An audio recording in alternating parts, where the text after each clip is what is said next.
¿Qué tal? Muy buenas tardes. Mi nombre es Damaris Leiva Gil y a continuación les voy a hablar acerca de la Revolución Mexicana, sus causas y consecuencias. Para ello le daré lectura al trabajo realizado por el licenciado en Ciencias de la Información Joaquín Montano, encontrado en la plataforma del IFEDER. En conjunto con ello, pues daré algunas de mis opiniones y observaciones acerca del tema. Revolución Mexicana, causas y consecuencias. ¿Qué fue la Revolución Mexicana? La Revolución Mexicana fue un conflicto armado que comenzó el 20 de noviembre de 1910. Ese día, varios grupos se levantaron contra Porfirio Díaz, quien estaba en el poder desde 1876. El porfiriato se caracterizó por el crecimiento económico, pero a costa de aumentar las desigualdades y de un gobierno dictatorial y represivo. Al acercarse a las elecciones de 1910, sus opositores pensaron que Díaz iba a permitir votaciones limpias. Esto no fue así, por lo que llamaron a las armas para acabar con su gobierno. Como bien vimos anteriormente, el señor Porfirio Díaz pues estuvo dentro del mandato presidencial durante más de 30 años, lo cual lo convirtió en una dictadura. Muchas veces hizo creer que su gobierno iba a ser transparente y pues ahora sí que democrático, pero al final pues siempre prevalecían sus intereses. El protagonista de esa primera etapa de la revolución fue Francisco I. Madero, apoyado por líderes como Emiliano Zapata y Francisco Villa. Tras derrocar a Díaz, Madero consiguió la presidencia. Un golpe de estado encabezado por Victoriano Huerta acabó con su gobierno y con su vida. Ante esto, los antiguos revolucionarios volvieron a las armas. Como lo iremos viendo, pues hubo una etapa del maderismo donde Madero pues estuvo en contra del señor Porfirio Díaz y se postuló como combatiente a la presidencia. En esta travesía lo apoyaron los señores Emiliano Zapata, Francisco Villa, Venustiano Carranza. Fueron algunos de los caudillos más importantes en el movimiento revolucionario. Y pues cuando Madero sube a la presidencia, el señor Victoriano Huerta le da un golpe de estado en el cual asesina al señor Francisco I. Madero y Victoriano Huerta sube a la presidencia. En pocos meses Huerta fue expulsado del poder, sin embargo, comenzaron los enfrentamientos entre los revolucionarios. Durante unos años la situación se mantuvo inestable. Algunos historiadores informan que la revolución pues realmente no terminó sino hasta la promulgación de la Constitución de 1917, aunque otros la alargan hasta los años 20 o 30 del siglo XX. Algunas de las características de la Revolución Mexicana son que nació del descontento generalizado por las desigualdades económicas, sociales y políticas. También lo vimos anteriormente en donde pues sí, el porfiriato tuvo un crecimiento importante, pero siempre este crecimiento estaba enfocado a las grandes élites del país y se veían desfavorecidos campesinos e indígenas, dejando pues siempre de lado a la mayoría de nuestros campesinos y trabajadores. Promovía un movimiento agrario originado por el empobrecimiento de los campesinos y los trabajadores agrícolas. Se buscaban cambios significativos a la Constitución mexicana. Existió una generación de propaganda, música, pintura, literatura y fotografía de temática revolucionaria. Fue una época de gran violencia, con ejecuciones de soldados y asesinatos de líderes políticos como los de Madero, Zapata, Carranza, Villa y Obregón. No solo participaron guerrilleros combatientes de ambos bandos, sino también hombres, mujeres y niños civiles. Pues me supongo que, la verdad es que siempre las guerras, las revoluciones traen una infinidad de violencia que muchas veces no debería ser, pues, parte de ello. Y también cabe destacar acerca del tema de mujeres y niños, pues que muchas de las esposas de estos revolucionarios guerrilleros los acompañaban pues para apoyarlos en el movimiento, y pues entrenaban a sus hijos, y de aquí, de esta revolución, nacieron las llamadas Adelitas, que eran mujeres que cargaban con sus carrilleras pues para estar listas también para el combate en caso de ser necesario. Algunas de las causas de la Revolución Mexicana fueron, pues, más que nada lo ocasionó todo el porfiriato, esta dictadura tan complicada, ¿no? que se dio por el mandato del señor Porfirio Díaz. El porfiriato promovió la estabilidad, el crecimiento económico y el auge industrial, pero lo hizo a costa de los sectores más desfavorecidos de la población.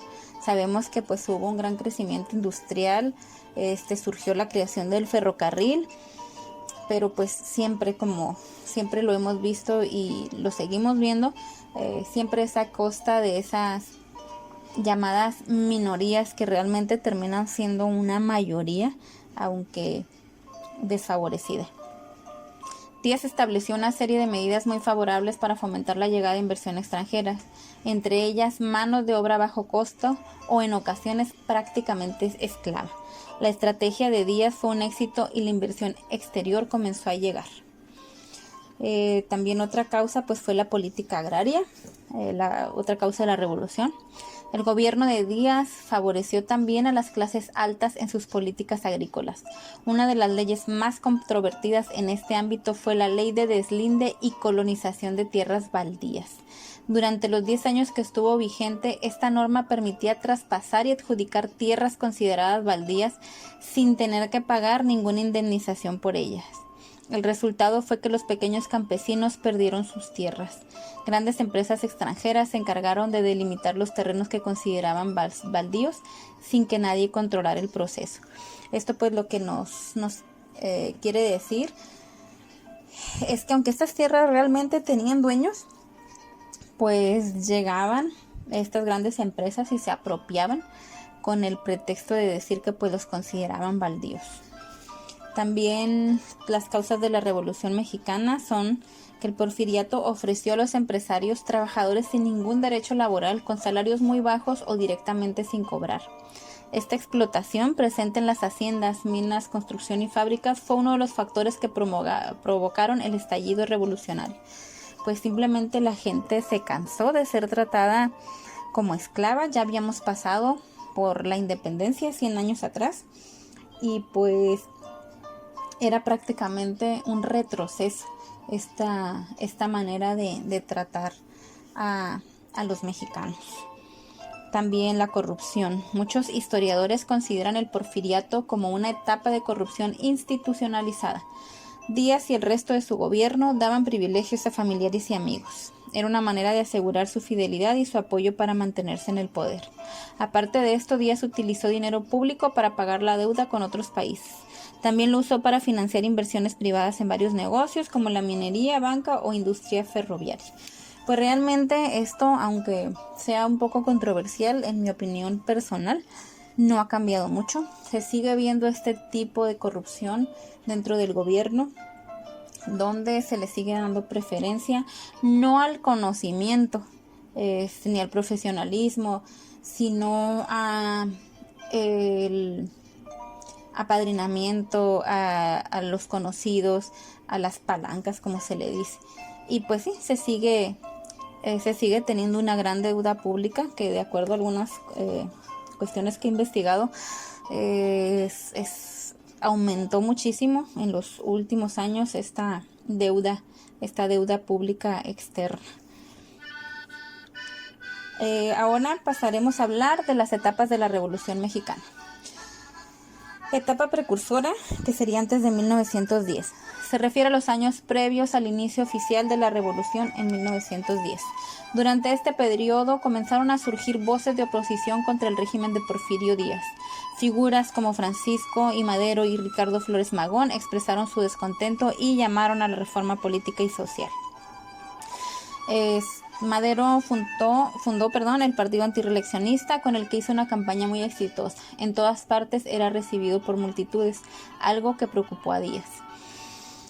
Bueno, como ya vimos, Ricardo Flores Magón pues fue muy importante, tenía su periódico donde hablaba del tema. El señor Francisco I. Madero pues le dio gran pelea al señor Díaz, tanto que pues decidió mejor mandarlo encarcelar para, digamos, que no batallar con él. Otra etapa es la lucha maderista, en donde damos inicio oficialmente a la Revolución Mexicana el 20 de noviembre de 1910, cuando Francisco I. Madero proclama el Plan de San Luis, en el que llamaba a un levantamiento armado contra el gobierno de Porfirio Díaz.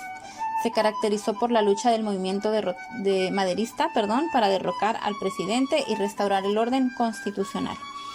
Después tuvimos también la dictadura de Victoriano Huerta. Tras la renuncia de Porfirio Díaz en mayo de 1911, se estableció un gobierno provisional encabezado por Francisco León de la Barra. Pues como podemos ver, el señor Porfirio Díaz decidió renunciar y se exilió, pues al ver la gran aceptación que tenía el movimiento de Francisco I. Madero. Madero fue elegido presidente en noviembre de 1911, pero su mandato enfrentó desafíos internos y externos. La lucha por el poder entre distintos líderes y facciones revolucionarias llevó a una etapa de graves conflictos internos. En 1913, Madero fue derrocado y asesinado y Victoriano Huerta se autoproclamó presidente, lo que provocó la rebelión de distintos grupos revolucionarios. Pues ¿por qué fue esto? Porque Victoriano Huerta dio un golpe de estado y asesinó a Madero y pues hizo prácticamente lo mismo que Díaz. Se autoproclamó presidente, se eligió él mismo, dejando de lado nuevamente la democracia. También tenemos la etapa convencionista, referente a la Convención de Aguascalientes. Durante esta etapa, diversas fuerzas rebeldes como los zapatistas, villistas y carrancistas se reunieron en la Convención de Aguascalientes en 1914 para buscar una solución pacífica y acordar un gobierno provisional. Sin embargo, las diferencias entre las facciones llevaron a una escalada de conflictos y la fragmentación de la convención. Esto fue más que nada pues porque las ideas de Zapata y Villa pues estaban más enfocadas estrictamente a campesinos, indígenas, trabajadores. Después tenemos la etapa constitucionalista. Después de la disolución de la Convención de Aguascalientes, el liderazgo quedó nuevamente dividido. Venustiano Carranza emergió como líder del movimiento constitucionalista y estableció su gobierno en Veracruz. Durante esta etapa, Carranza promulgó una nueva constitución para México en 1917. Incluía importantes reformas agrarias y laborales. Pues hasta la fecha pues es la constitución que nos rige. Ha tenido muy pocos cambios en estos años y pues ha sido de enorme importancia. Y tenemos la etapa post-revolucionaria, que sería considerada de 1920 en adelante. En esta última etapa, la Revolución Mexicana entró en una fase de consolidación y estabilización. Álvaro Obregón se convirtió en presidente de México y lideró la reconstrucción del país. La lucha armada disminuyó gradualmente y se buscó un mayor consenso político y social. Sin embargo, el proceso de consolidación fue complejo y el país enfrentó retos económicos y políticos en su transición hacia una nación más estable y moderna. Pues es de esperarse que fuera una etapa muy complicada, ya que venía de una gran lucha, se pudiera decir que de más de 200 años, porque aunque acababa de pasar la revolución, pues también tenemos 100 años atrás de esta revolución, pues la independencia de México. Algunas de las consecuencias de la revolución fue la promulgación de una nueva constitución. Los trabajos para redactar la nueva constitución se prolongaron durante 2 meses. Esta constitución está catalogada como liberal, especialmente para la época en la que se redactó, que pues todavía era una época muy conservadora. Así concedía al Estado el derecho a expropiar tierras para usarlas para el beneficio común y reconocía los derechos de los indígenas sobre sus antiguos terrenos comunales. Pues esto fue, yo creo que de gran importancia, porque pues esas tierras originalmente eran de los campesinos. También otra consecuencia de la revolución fue la ley de la reforma agraria, Los datos de la propiedad de la tierra antes de la revolución en 1910 señalaban que el territorio estaba en manos del 5% de la población. Esto había sido un problema recurrente desde la época colonial, agravado por las leyes promulgadas por Díaz que despojaron a indígenas y pequeños campesinos de sus propiedades. O sea, que solo el 5% de los mexicanos tenían en sus manos el territorio mexicano. Con el paso de los años se realizaron otros intentos para promover programas de desarrollo rural dedicado a los pequeños propietarios. De esta forma se intentaba reducir las ventajas de los grandes terratenientes. Según los cálculos de los expertos, entre 1911 y 1922 se entregaron 100 millones de hectáreas a los sectores indígenas y campesinos. Tenemos también la expansión de la educación. Aunque Porfirio Díaz había impulsado la educación universitaria, México ofrecía una gran desigualdad educativa entre las clases altas y las más desfavorecidas. Esto es que pues aunque se daba la importancia que se debía a la educación, pues realmente la buena educación, digamos, la recibían pues los hijos de los adinerados, ¿no? Además, la Iglesia Católica mantenía una gran influencia en las escuelas sin que el sector público cubriera toda la demanda. Con la Revolución Mexicana, esta situación cambió poco a poco. Se promovió la enseñanza laica y el sistema educativo se centró en transmitir valores democráticos y el respeto por los derechos humanos. Se promulgaron diversas leyes para el acceso a la educación básica, haciendo hincapié en áreas rurales y comunidades indígenas. Pues como bien sabemos, nuestra actual Constitución, que es la ya mencionada de 1917, pues hace referencia a ello, que la educación debe ser gratuita, laica y obligatoria. Y aquí es donde vemos pues que no debe haber una restricción en las creencias religiosas para poder recibir educación. También una consecuencia de la revolución fue la nacionalización del petróleo. Parte de la población trató de huir del conflicto que se estuvo dando. Estos desplazados tuvieron complicado integrarse en el mercado laboral urbano. El resultado fue un crecimiento notable de la desigualdad. Esto es en cuanto al desplazamiento de población, que pues fue una consecuencia negativa, y en cuanto a la nacionalización del petróleo, nos dice que las facilidades otorgadas por el porfiriato a la inversión extranjera provocaron que la mayoría de la riqueza del subsuelo estuviera en manos de empresas estadounidenses y europeas. Cuando la revolución triunfó, la situación cambió. La Constitución de 1917 dio el primer paso para devolver esos recursos a manos mexicanas. Diferenció entre la propiedad del suelo y la del subsuelo. La primera podía estar en manos privadas, pero la segunda, junto con sus riquezas, siempre debía pertenecer a la nación. También tenemos como consecuencia la aparición del Partido Nacional Revolucionario. En 1929, parte de las corrientes ideológicas herederas de la revolución se unificaron. El resultado fue la creación del Partido Nacional Revolucionario, que luego se convertiría en el Partido Revolucionario Institucional, PRI, que como bien sabemos pues fue el primer partido político bien establecido, digamos, en México, que estuvo más de 70 años en el poder sin ningún cambio, pero pues fueron surgiendo otros partidos políticos. Como aportación personal acerca de lo que es el Partido Revolucionario Institucional, honestamente creo que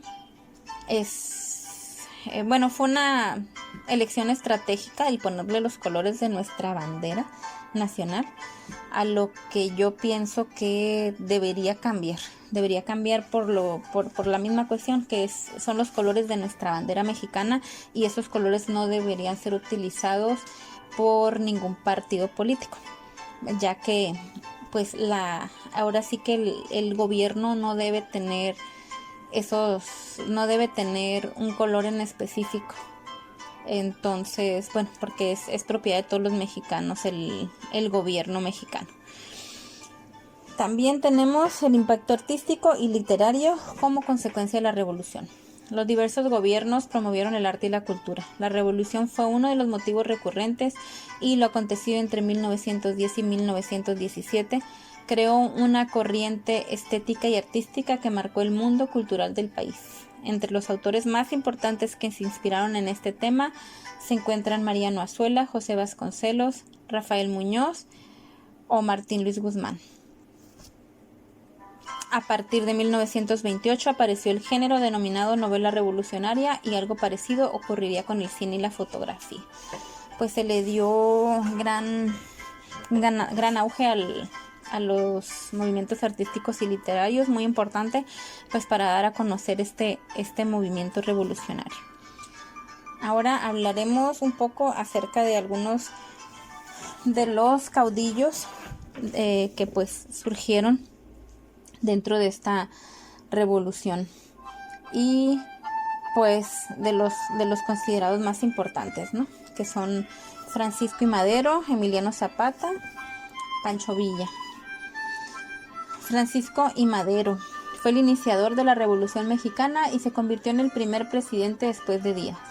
Poco antes de las elecciones previstas para 1910, Madero fue uno de los fundadores del partido antirreeleccionista. Como su candidato presidencial, recorrió el país buscando el voto para acabar con la dictadura porfirista. Al comprobar Díaz la popularidad de su rival, ordenó su arresto acusándolo de incitación a la rebelión y de injuriar a las autoridades. Tras la reelección de Porfirio como presidente, Madero, según algunas versiones, logró huir de la cárcel y llegar a Estados Unidos. Desde allí tomó a todos los mexicanos a que se levantaran llamó a todos los mexicanos a que se levantaran en armas contra el gobierno. En pocos meses los revolucionarios consiguieron su propósito y Madero fue elegido presidente. Durante su mandato tuvo que hacer frente a sus antiguos compañeros de revolución que lo consideraban demasiado moderado. Sin embargo, fueron los conservadores que acabarían con su presidencia y con su vida. Un golpe de estado encabezado por Victoriano Huerta estableció una nueva dictadura en el país. Pues vamos a hacer mención a Victoriano Huerta. Victoriano Huerta habría destacado como militar durante las épocas anteriores a la revolución. Por ese motivo, Madero acudió a él para acabar con los levantamientos que se estaban produciendo en su contra por parte de estos revolucionarios. Pues como podemos ver al escuchar esto, prácticamente el señor Victoriano Huerta ayudó a Madero para después traicionarlo. Después de los sucesos sangrientos conocidos como la Decena Trágica, Huerta maniobró para hacerse con la presidencia, para quedarse. En los escasos 17 meses que duró su dictadura, se le atribuyen 35 asesinatos de rivales políticos, empezando por el de Madero y su vicepresidente, Pino Suárez. O sea que estas cuestiones de corrupción las venimos viendo a través de los años. Tenemos también al señor Venustiano Carranza. La llegada al poder de Huerta marcó el inicio de la segunda etapa de la Revolución Mexicana. El entonces gobernador de Coahuila, Victoriano Huerta, se erigió enseguida en el líder de los opositores a Huerta. Carranza promulgó el Plan de Guadalupe que llamaba a los mexicanos a derrocar al dictador. Igualmente logró el permiso del Congreso Estatal para formar una fuerza militar llamada Ejército Constitucionalista. Como lo dijimos, fue por medio del señor Venustiano Carranza que comenzó la etapa constitucionalista. En su lucha contra Huerta, Carranza obtuvo el apoyo de muchos destacados revolucionarios, desde Álvaro Obregón a Pancho Villa y Emiliano Zapata. Entre todos lograron un rápido avance hacia la capital, obligando a Huerta a renunciar a la presidencia en julio de 1914. Tenemos al señor Emiliano Zapata. Fue uno de los pocos revolucionarios sin ambiciones presidenciales. Su objetivo siempre fue conseguir una reforma agraria que beneficiaría a campesinos e indígenas. Desde el sur se unió a Madero tras la caída de Porfirio. Sin embargo, el líder agrarista pretendía que el reparto de tierras entre los campesinos comenzara de inmediato y consideraba la posición de Madero demasiado moderada. Con el golpe de estado de Huerta, Zapata apoyó a Carranza para acabar con el dictador. Una vez logrado esto, se alió con Villa para asegurar que sus medidas agraristas se llevaran a cabo. Carranza, que había derrotado a Villa, consideraba a Zapata un peligro y ordenó atacar sus posiciones. Bueno, como vemos, pues fue, aunque al principio pues también se unieron Zapata y Villa a este movimiento, pues después hubo oposición, porque pues sus ideales eran que las cosas se hicieran de una manera más rápida.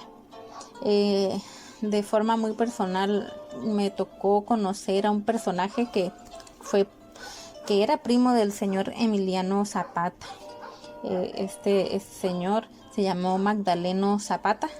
Él era bisabuelo de uno de mis hijos y había bastante parecido, solo es una referencia. Y pues por último tenemos al señor Francisco Villa, que realmente su nombre pues era Doroteo Arámbula. En 1910 se unió a Madero para combatir a Díaz. Junto con Zapata lideró el sector agrarista de la revolución.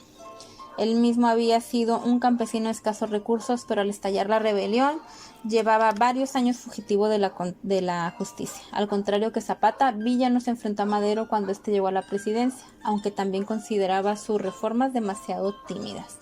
Villa sufrió numerosos atentados tras su derrota frente a Carranza. Y pues por último tenemos al señor Álvaro Obregón. Tras derrotar a Carranza, Álvaro Obregón se convirtió en el hombre fuerte del país. Su principal mérito fue acabar con la violencia revolucionaria que no permitía mejorar las condiciones de vida de la población. Antes, durante su propia revolución, Obregón había destacado por sus cualidades militares, especialmente por su visión estratégica. Una vez llegó a la presidencia, se destacó en consolidar las conquistas sociales. Aunque ya se había retirado, Elías Calles le convenció de que volviera a presentarse a las elecciones de 1928. Obregón aceptó, lo que generó una sublevación de los católicos, además de varios atentados. Ganó las elecciones, pero no llegó a ocupar la presidencia de nuevo. Un fanático católico lo asesinó mientras se encontraba en un restaurante. Y con esto pues damos por concluidas las causas y consecuencias de la Revolución Mexicana. La verdad es muy interesante el leer acerca de nuestra historia. La historia es lo que nos da la pauta para el presente. La verdad, en una forma muy, muy personal, en una opinión muy, muy personal, un sentir muy mío, pareciera que se necesita una independencia cada 100 años, una revolución cada 100 años, para que las cosas cambien. Actualmente, en mi consideración, el país está nuevamente sumido en una pobreza que da tristeza, en una desigualdad que da coraje.